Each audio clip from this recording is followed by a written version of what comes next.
Join my army of the dead. Hello and welcome to another Diablo 4 video. I want to take a second and thank all the new subs. It really means a lot to see all the new subs and feel the support, so thank you. I really appreciate it. In today's video, I will be sharing my 5 tips to PvP and a bonus tip about the Seething Abomination, so you're going to want to stick around. So PvP tip number 1 is utilize the highlight player feature in the settings screen.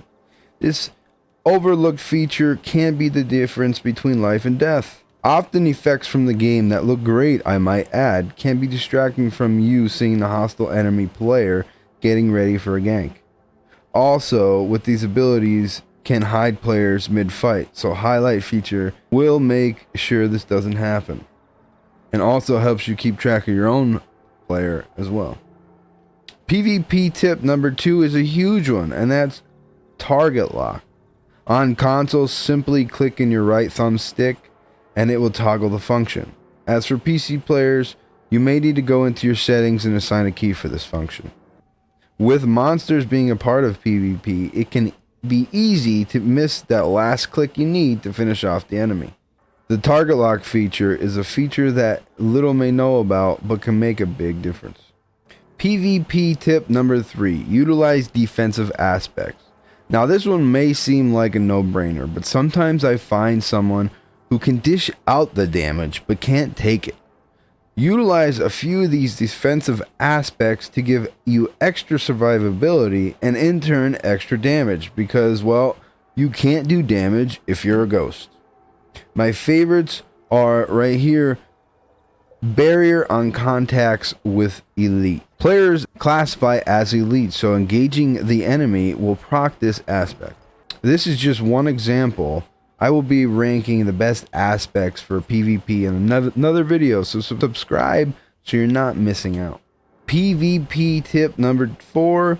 When combating slightly higher level opponents, it may be wise to get the Tranquility Scroll from the vendor in town. This scroll reduces the damage you take from other players for 30 seconds.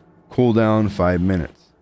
Now with a long cooldown, this isn't something you're going to be popping all the time, but when you're anticipating a fight. This can be used offensively or defensively. The only downside is you have to go and hover over the scroll to check its cooldown, which is really annoying when you're just trying to battle. Tip number 5, and maybe just as important as the others, is learn other characters, their builds and abilities. And I too am lacking in this department because Diablo 4 is so new. I haven't had the time to play each class yet and their builds. So I still run into abilities that kill me because I just don't know what they do. This really shows when I fight rogues, my least played class so far, and sorcerers somewhat too.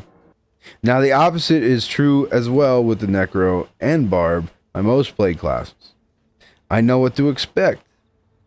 I know that Necro's immunity only lasts for 3 seconds, and I have used it so much I have an internal clock now that I can just wait it out and drop the hammer.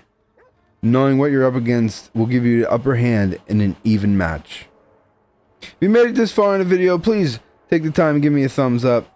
And without further ado, the bonus tip about the Seething Abomination is that if you pin the skull on the map, the pin will not only follow the Seething Abomination, but when it dies and respawns, the pin will automatically appear on the skull, making it appear on the minimap.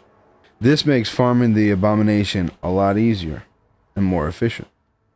Alright, there you go, my 5 tips to help you in PvP.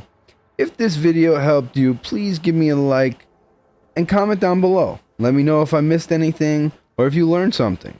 Also, I post Diablo content every 2 to 3 days, so please consider subscribing so you're not missing out on the latest content, and I'll see you on the next video.